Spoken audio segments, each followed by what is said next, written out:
Welcome to San Antonio's Influence Magazine show, the premier talk show where we introduce you to influential individuals doing significant work in the city of San Antonio and surrounding areas. Celebrate the spirit of business, leadership, and innovation. If this is your first time joining us and you'd like more information, you could find us at influencesa.com. That's influencesa.com. Like us on Facebook, Instagram, LinkedIn, Pinterest, and for this particular episode of the show, all future and past episodes of the show, pull up your YouTube search bar, toss in San Antonio's Influence Magazine show. When you get there, please subscribe, give us a like or a thumbs up, and hit that bell so that you don't miss any future episodes of the show.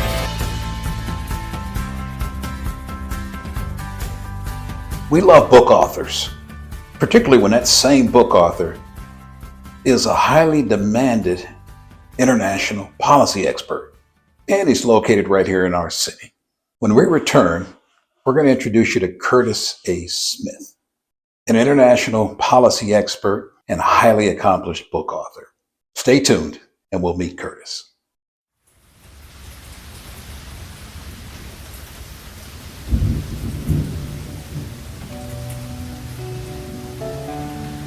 We are always trying to fix something, but we must start with forgiving. We must begin to open our hearts and follow God. We also must learn to forget, because if you don't forget, then you haven't forgiven. Presented by Cedric D. Fisher and Company Publishers. What if the path to healing your deepest wounds began with a single, powerful choice? To forgive. In the Blessings of Forgiveness, Blaise LaBelle takes us on an extraordinary journey from the struggles of a childhood marked by colorism, racism, and family secrets, to finding hope, redemption, and the courage to heal. Blaise's story is one of resilience, of rising above the pain of a fractured family and systemic prejudice. His journey takes him from a small Louisiana neighborhood to the heights of success as a journalist and leader, but it's the lessons learned along the way that define him. Blaise discovered that forgiveness was not just a gift to others, but a pathway to his own freedom. This memoir is a message of hope for anyone seeking healing from their own struggles. Blaise's reflections on race, faith, and the enduring power of love remind us all that the hardest roads often lead to the most beautiful destinations. The Blessings of Forgiveness by Blaise LaBelle. Available now wherever books are sold. Curtis, welcome to the show.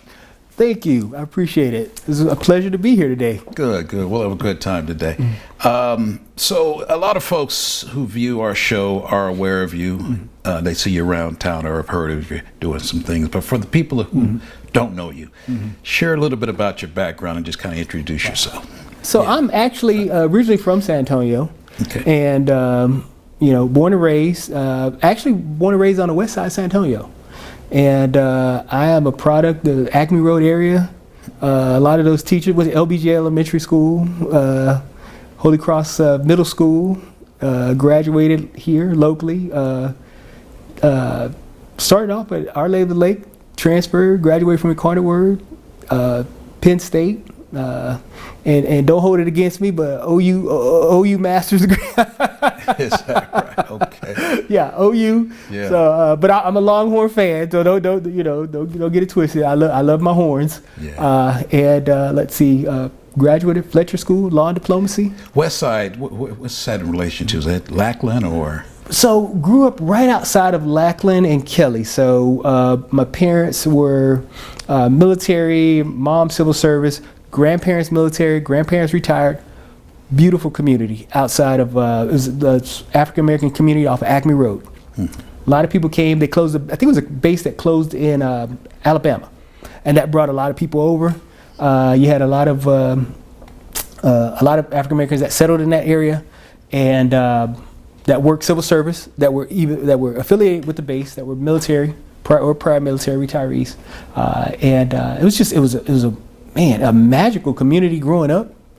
We were all affiliated with the base. We'd shop on the commissary or go to the the base exchange. And I remember just celebrating 4th of July at the park on the base. It was just, like I say, it was a special community.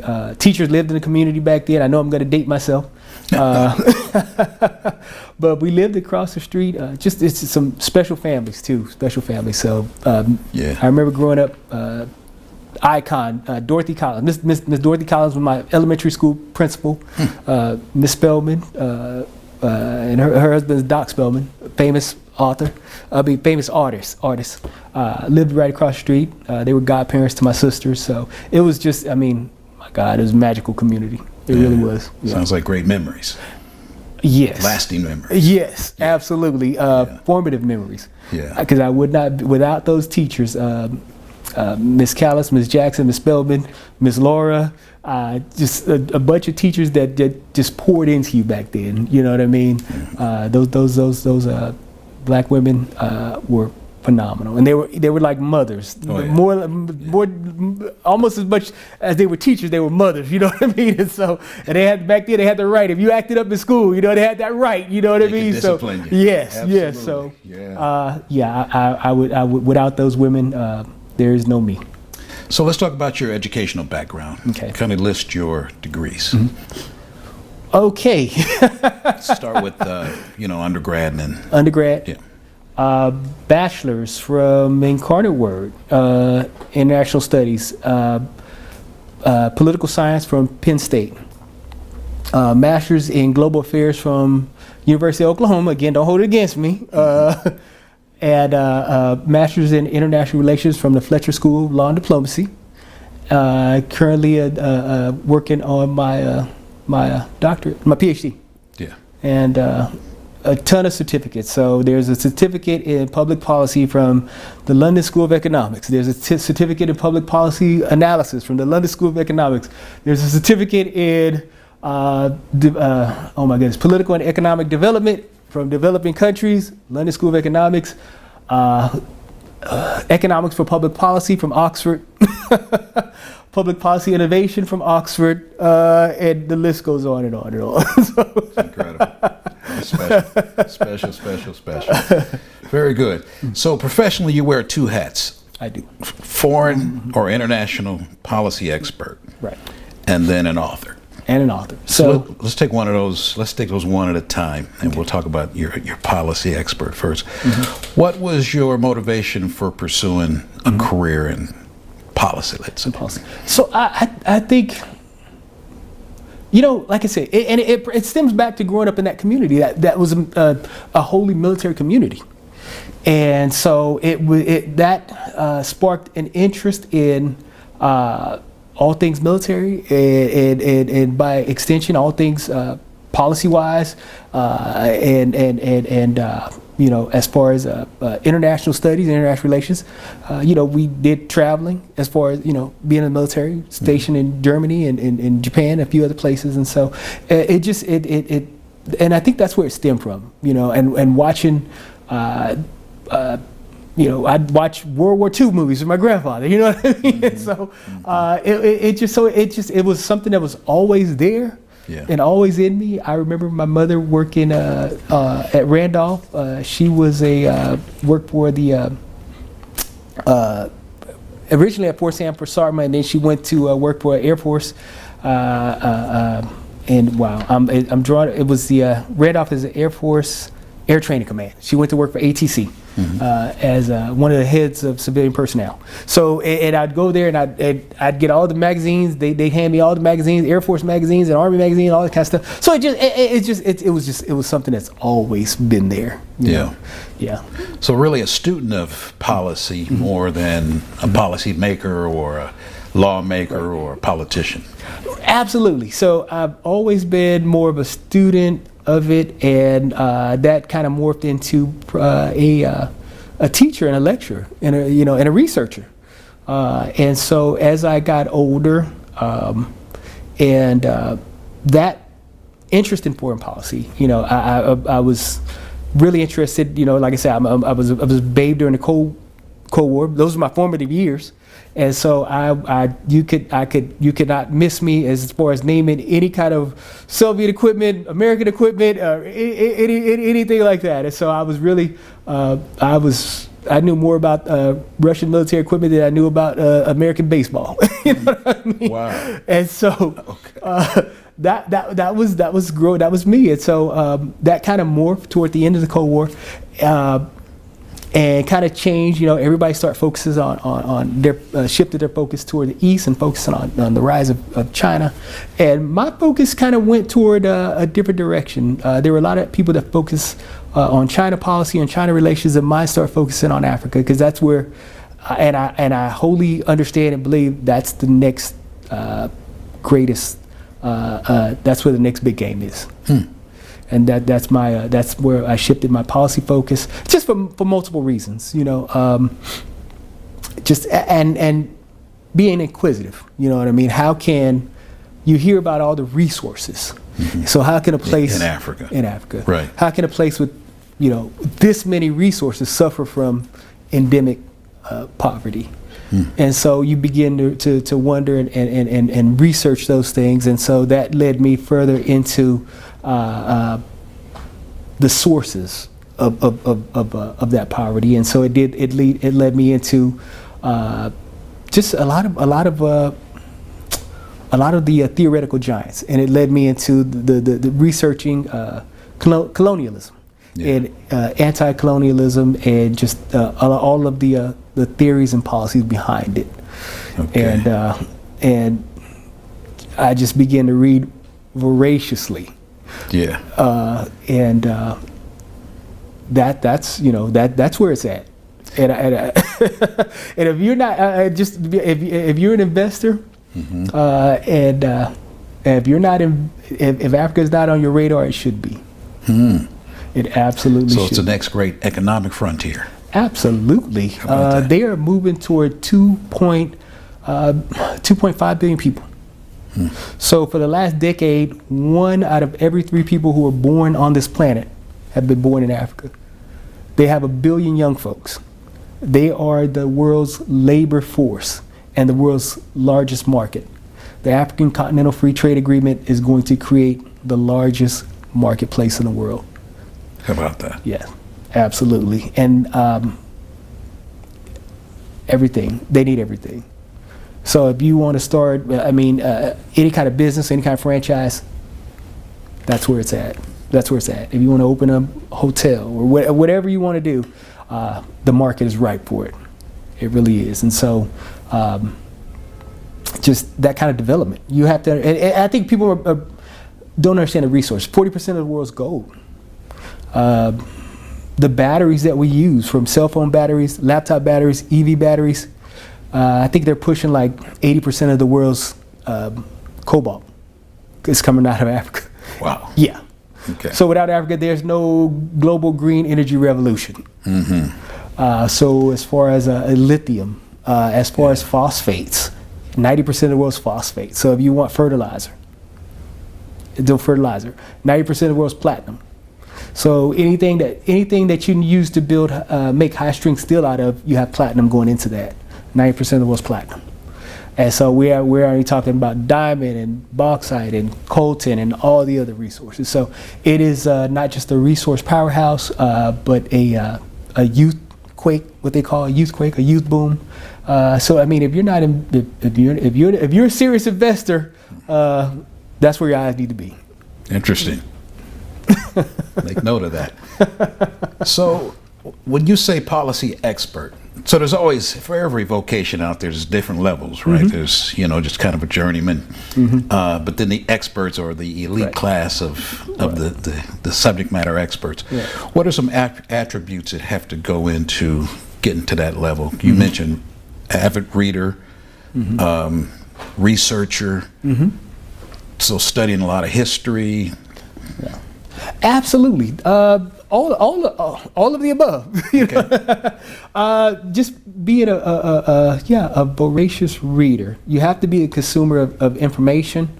You have to have the inquisitiveness You know what I mean? That has to be there.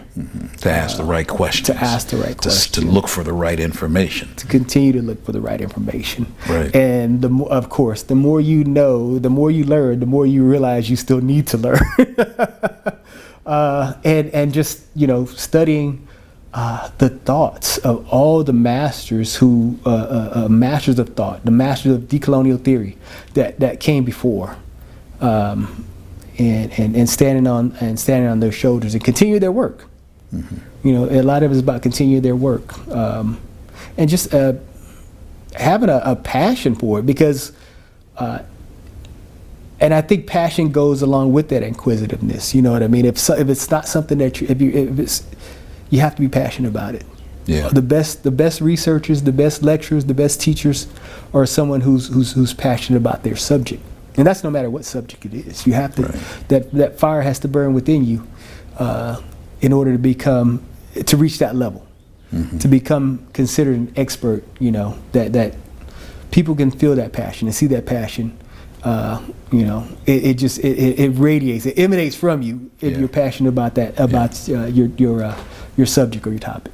Yeah. Yeah, I always tell folks there's a difference between passion and a calling.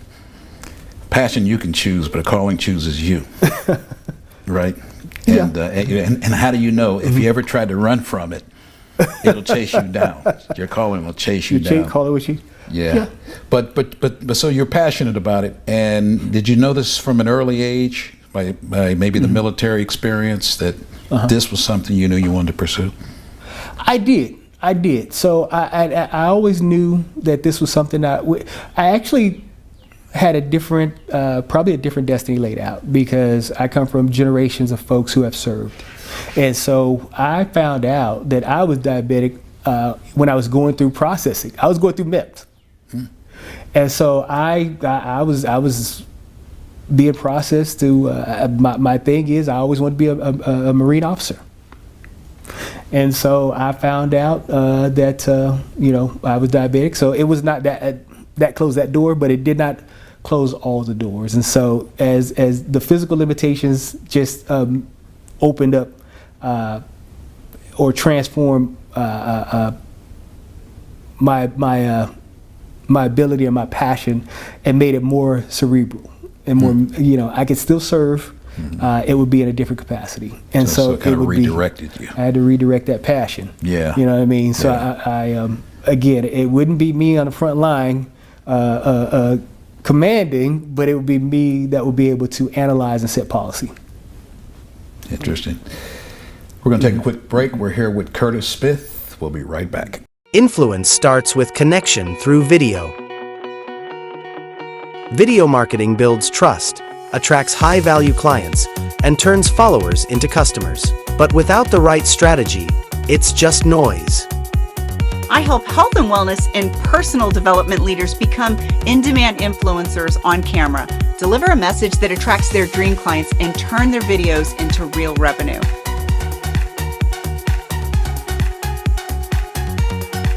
Learn how to elevate your personal brand and stand out as a trusted expert. Discover how to deliver compelling messaging that resonates with your audience.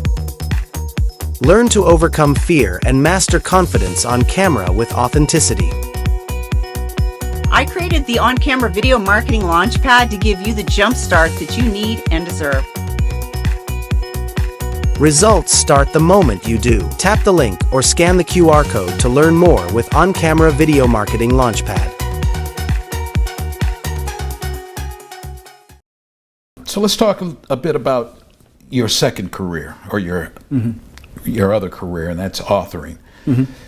You've obviously published some books in the past, and you're currently working on some. So let's first talk about some of the things you've published in the past, the genres, and sort of how you got into becoming an author. I did a lot of work in fiction. Previously under a pseudonym, and I published some pretty big books. So I published a book called Eastside. Eastside was actually handpicked by Simon & Schuster to launch their Stribber on the Streets line. Back then, urban fiction was gaining steam, the reemergence of urban fiction after the 70s. We had Donald Goins and Iceberg Slim and all those guys. So it kind of started coming back in the early 90s. And so I was kind of on that early wave to bring that genre back and to make it mainstream again. Mm-hmm. And so my book Eastside was handpicked by Simon & Schuster to launch their street line of publishing. And so and it did pretty big. Eastside was good, and I did another one called Tooth and Dimes. I did another one called Belly of the Beast. So Eastside was about inner city gang violence in the early 90s, late 80s, early 90s. And that book, my community, as magical as it was, as I described it, like a lot of inner city communities, began to transform. Yeah.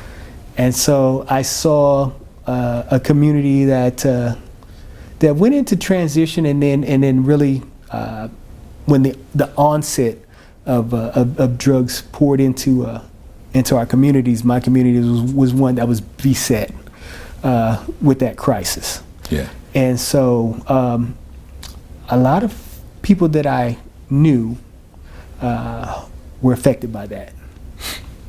And a lot of the other elements that came along with that. And, when you have not just my community, but other communities that throughout the city that transform, I saw a lot of young folks that I knew become involved in a very subversive lifestyle. And I actually, people that I knew and actually lost friends during that era, and so I was, when I sat down to write it, I felt more like a responsibility to document what had happened than anything. And it was this question in my head, like, what do the living owe to the dead? If nothing else, do we owe, is there an obligation to tell their stories? Is there an obligation to tell the truth about who they were and what happened?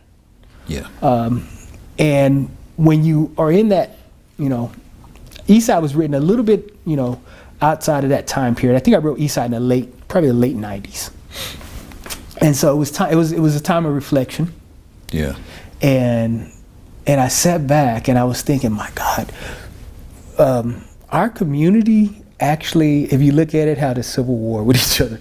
And I thought about it, I said, young black men chose a side. Instead of blue and gray, they chose red or blue. And they went to war with each other all across this country. No doubt. And you thought about it, I thought about it from that aspect. Like, young black men actually killed each other over stuff that they didn't own. Projects they didn't own, over slights that were just non-existent. Yeah. And the sheer number of mothers who, it's just in a steady procession of having to march to the cemetery to bury their children, to bury their sons. Yeah. And so that's what Eastside was about. It was a commentary on that, and it talked about the mothers who had to bury their children. It talked about the senselessness of violence in our communities. And so Eastside covered that, and my other book, Belly of the Beast, covered what happens after Eastside. And that was basically another version of Eastside, but set in prison. You know what I mean? And so we did Eastside, we did Tooth and Dimes, which was a love story. And so, and then I transformed it to ghostwriting. And so I ghost wrote some pretty big books. A couple of, a few of them did make the New York Times bestsellers list. Quite a few of them. And so back then they had Essence bestsellers list. And so, and I was a very prominent ghostwriter. And there were times when I look at the Essence bestsellers list, and 8 of the top 10 I had written. That's right. Yeah. That's incredible. Yeah, so no, it was fun. Me and my wife would have a kick out of it. Yeah. We'd have a big kick out of it. Yeah. So, and a lot of those did become, they transition to films, films that are on BET or Netflix today. And so Give us a couple of them. yeah, so even stuff like True to the Game. Okay. So True to the Game made New York Times bestsellers list. True to the Game 2, 3, 1. It's currently on Netflix and Amazon videos. True to the Game 1, 2, and 3. Okay.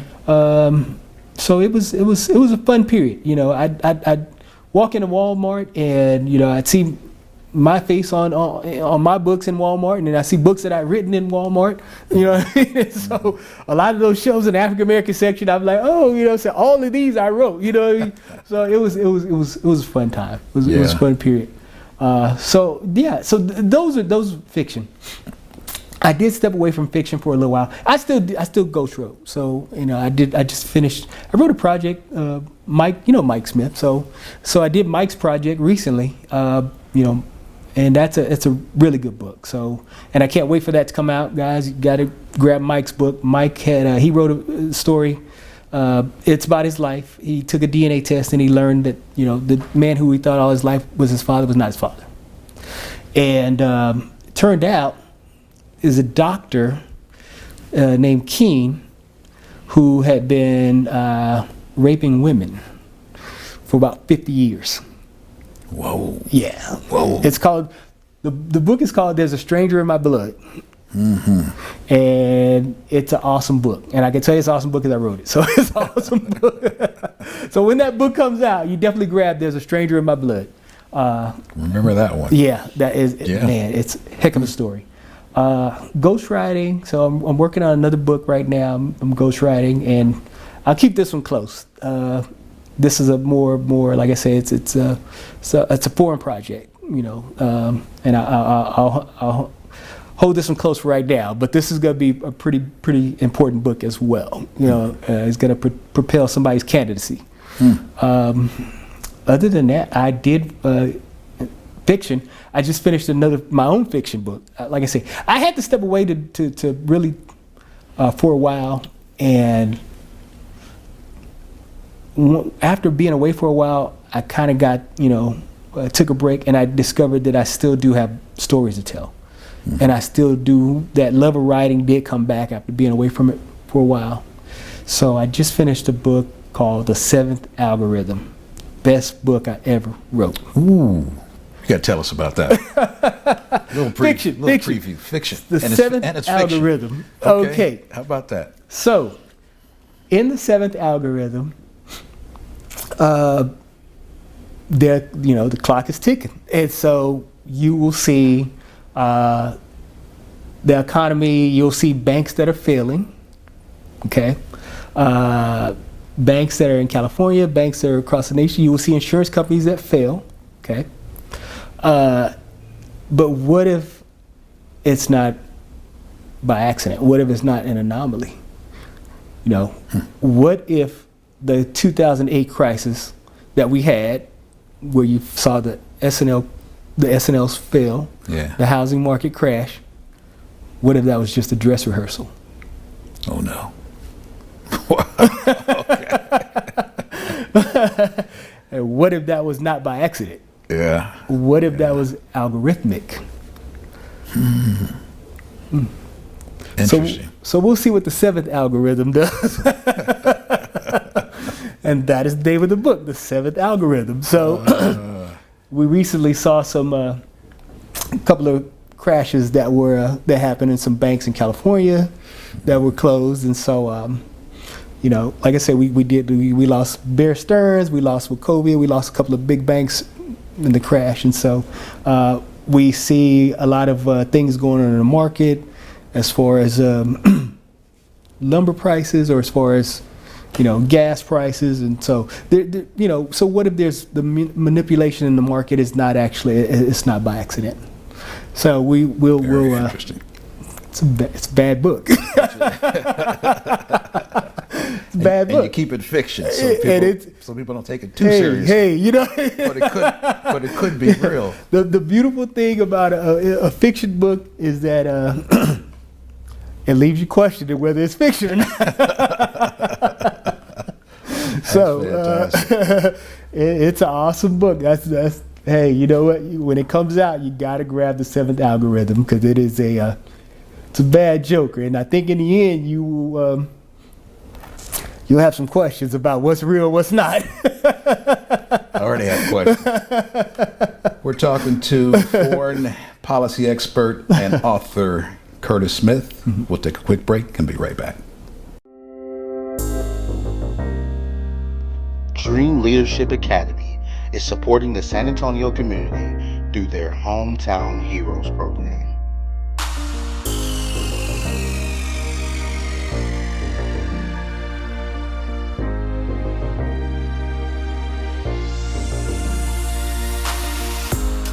Together with their sponsor DentaQuest, they are providing free care kits, dental supplies, and backpacks while engaging with local families.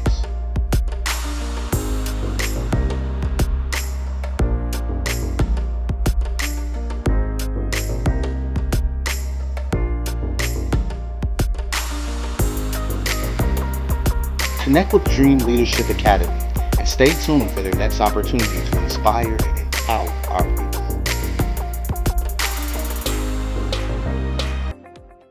We just talked about your fiction projects. Let's talk about some of your nonfiction. Nonfiction, all right. And so a couple of things. So I just finished a book called Decolonizing Democracy.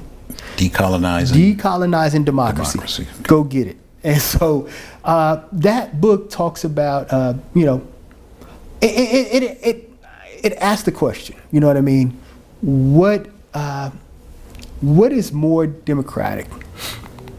A group of merchants, wealthy landowners gathered together in Philadelphia, deciding who amongst the elite will rule over the rest of the masses, or a group of villagers gathered underneath a tree, deciding amongst themselves the allocation of land and labor, which is more emblematic of true democracy.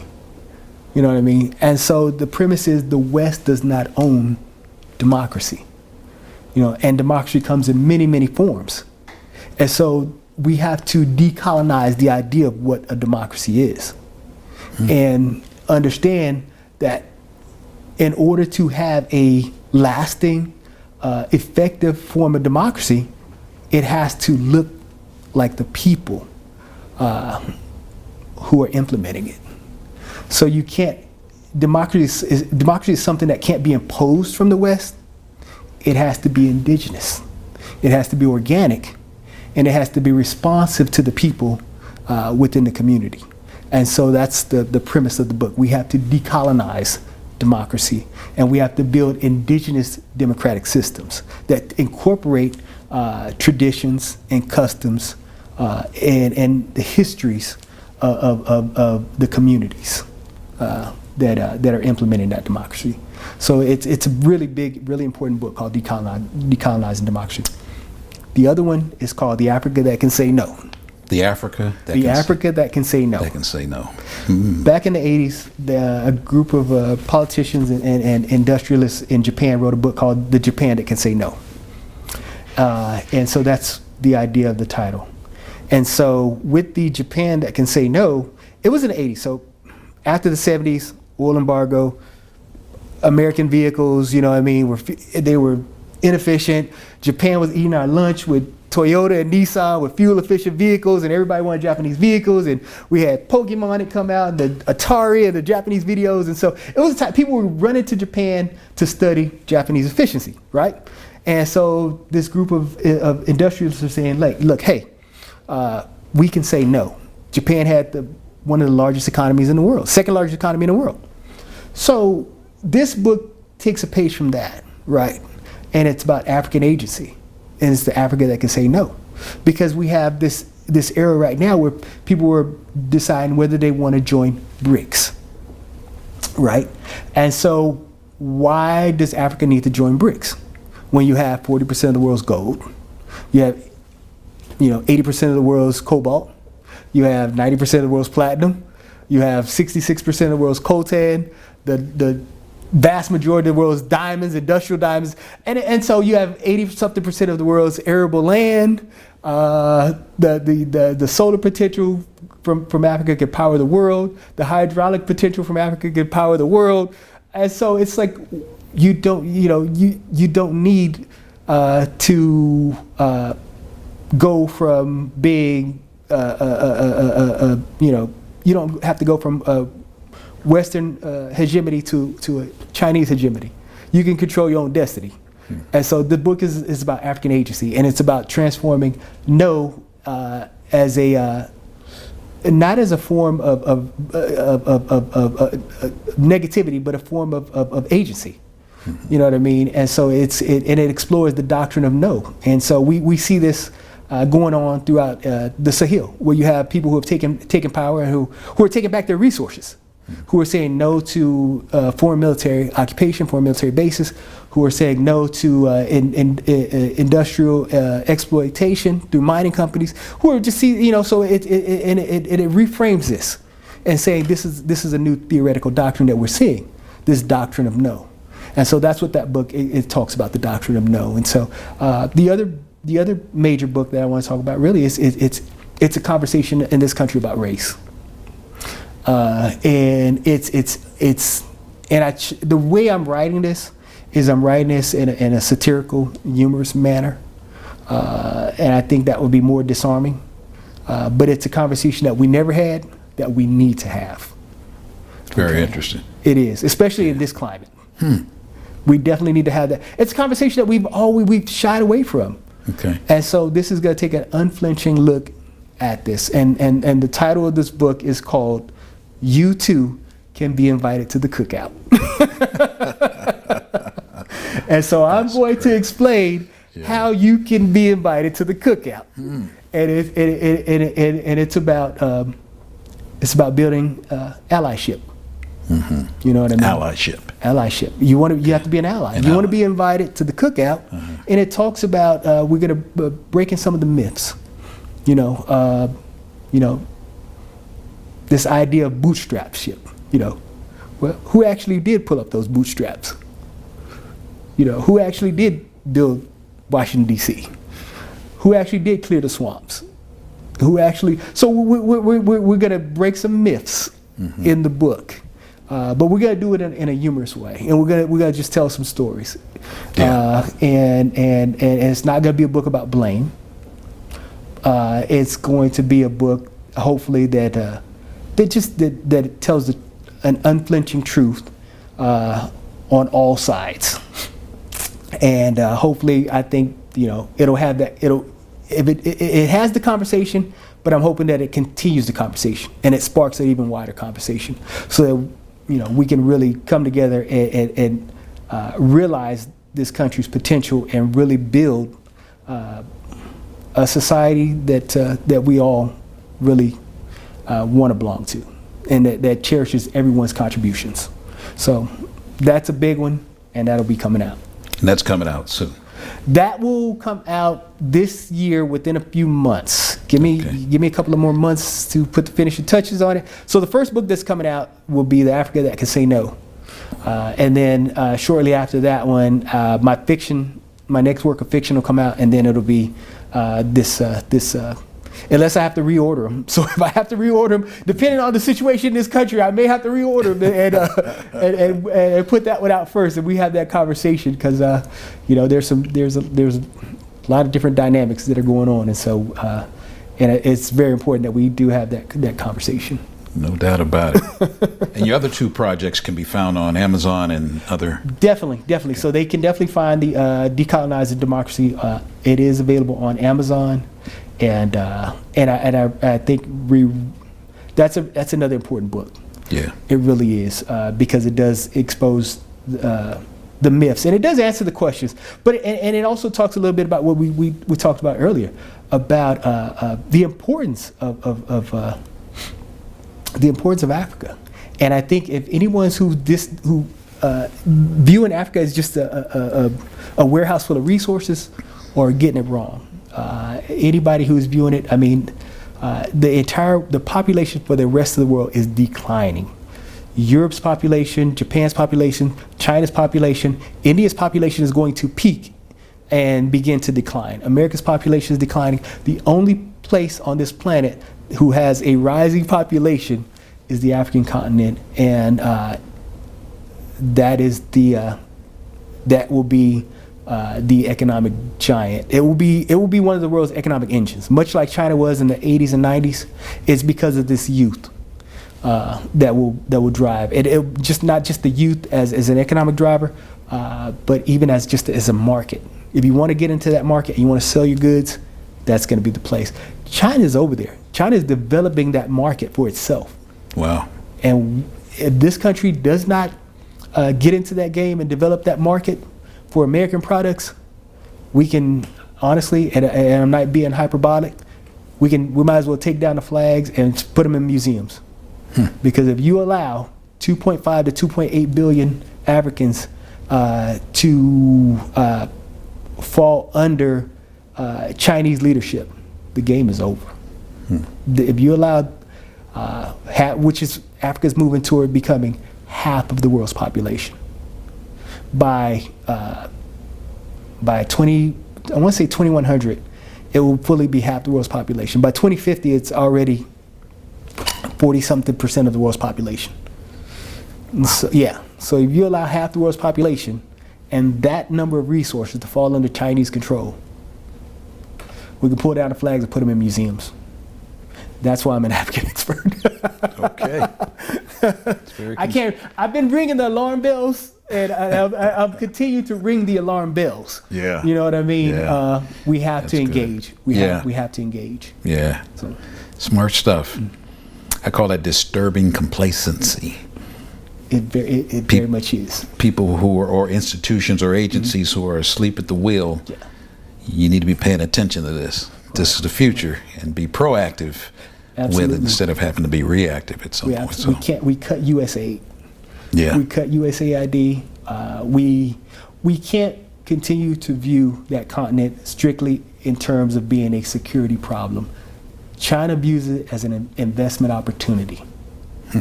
We view it as a security problem. You cannot drone strike your way into the hearts and minds of people.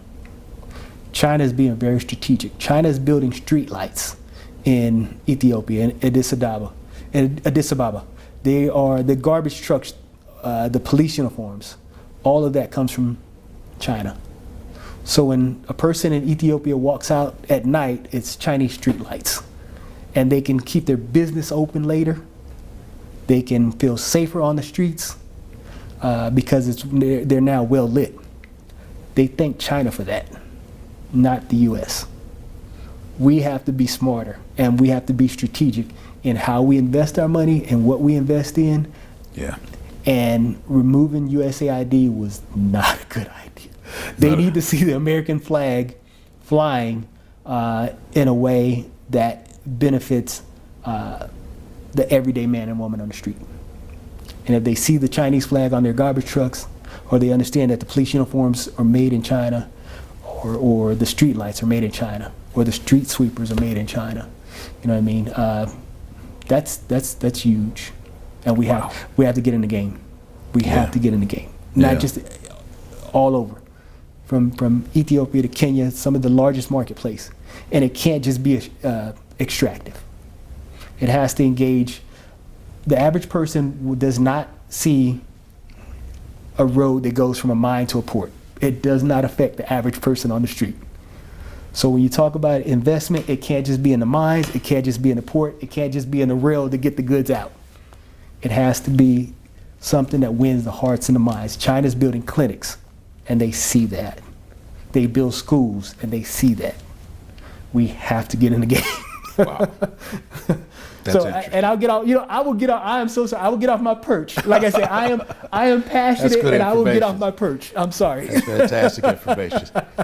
Switching reels. Let's talk about leadership a little bit. This is a leadership show. So, do you have a team that you work with, or other individuals within your organization, or?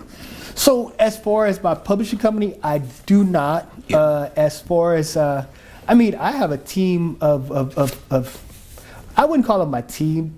I would call it my family in global affairs that we collaborate with, and we we do policy papers with. I have one of the people who I just absolutely adore. She just was nominated to get her first star, and we are our entire family or team is just ecstatic, over the moon. She's brilliant. I have a friend who works for the president of a pretty major African country, and I have another friend who is a trade minister in another African country. And so we have our own little crew, and we're like a family. And like I said, we bounce ideas. We do policy papers. We were in India having a good time, and we did some policy work in India. Yeah. So I mean, I just, that's my crew. Yeah. Teamwork. Teamwork. That's my crew. Makes the dream work. Absolutely. Yeah. Curtis, we have the privilege of interviewing a lot of great leaders. Mm-hmm. And one of the things we've all kind of concluded mm-hmm. is that all leaders are readers.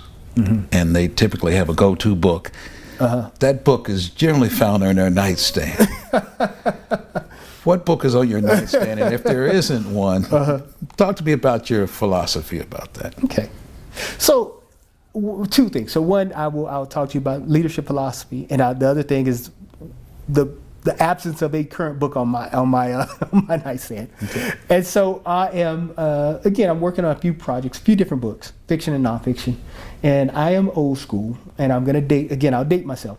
So old school, when we're in writing mode, we really don't keep a book on our nightstand. We really don't read anyone else's work, and we do that intentionally because subconsciously, ideas can come from work that you're reading, and you'll think it's an original idea, or you'll forget where it came from, and you will incorporate that into your own. So we do that intentionally because we don't want to accidentally plagiarize somebody else's work or bring, it's just something that we do, just old school. And so I'm old school. When I'm in creative mode and I'm writing my own stuff, I want it to be original thought. And so I don't read anybody else's work. But as far as the other question is the leadership philosophy, that's just something. I mean, mine is take care of your people. Nobody gets left behind. We all come along. We're all in this together. That's my biggest leadership philosophy, is to take care of your folks. Make sure your folks are they get credit for their work. I think that philosophy comes from growing up on the West Side, in a military community, but also just growing up in a tight-knit community. I want to also say that I have a sister named Stacy, and Stacy was she was an ambassador for the March of Dimes. Stacy was born in 1977. Medical technology is nothing like it is today. Okay, so Stacy was born with cerebral palsy, spina bifida. She became an ambassador for March of Dimes in the 80s. So I was always a big kid. I'd go with my mom and help to lift Stacy's wheelchair out the car. So people would throw these parties in these big giant mansions. And so I would go there, and we would leave the West Side and go to these mansions in the hills or in and around San Antonio. Some of the neighborhoods I'm talking about. Mm-hmm. Okay. And so seeing that, and I would have people engage with me and say, hey, you know what, how old are you, what grade are you in, what do you want to be when you grow up? And to have people ask me that, and to actually think about that at that young age, and then seeing how the other side lived, you know what I mean, was formative. It was very, very formative. And then coming back after seeing that to my own community, you start developing understanding the way the world is. You understand the difference between the fortunate and the unfortunate. And that, again, that is also formative. And that also develops a lot of your philosophies in life, including your leadership, some of your leadership philosophies, which is investing in people and pouring into other folks. That's critical when you ask a child, what do you want to be? It's critical when a child can see that they have the potential, what they have the potential to be. And so pouring into others is critical, and lifting up others and supporting others and allowing others to be the best that they can be, and facilitating others to be the best that they can be. Those are all part of my leadership style, my leadership philosophy. And I think a lot of that stems from that, and from witnessing that, and understanding huge differences in the world, and understanding equity and fairness and opportunity. Because even as a child, you wonder, well, why do they get to live like this, and why do I have to live? Why do they get to live like that? Why do I have to live like this? And so you examine society and equity, and you also start understanding historical legacies that go along with that. The accumulation and the passing down of wealth, the accumulation, the passing down of knowledge, why some communities value knowledge, and whilst others had to value work over the acquisition of knowledge. Some people had time to sit back and think and plan, and some of us, you had to get out and go to work. So all of these things influence my philosophy, including my leadership philosophy. Good stuff. Last question. If any of our viewers wanted to sort of follow up or kind of dive a little bit more into your background, where can they find you? LinkedIn. I go to LinkedIn. It's Curtis A. Smith on LinkedIn, and that's pretty much where you can find me. If you want to follow me on Facebook, it's Caleb Alexander on Facebook. Curtis Smith on LinkedIn. I recommend you go to LinkedIn if you really want to know more about policy. Africa policy, leadership, because I don't recommend you go to Caleb.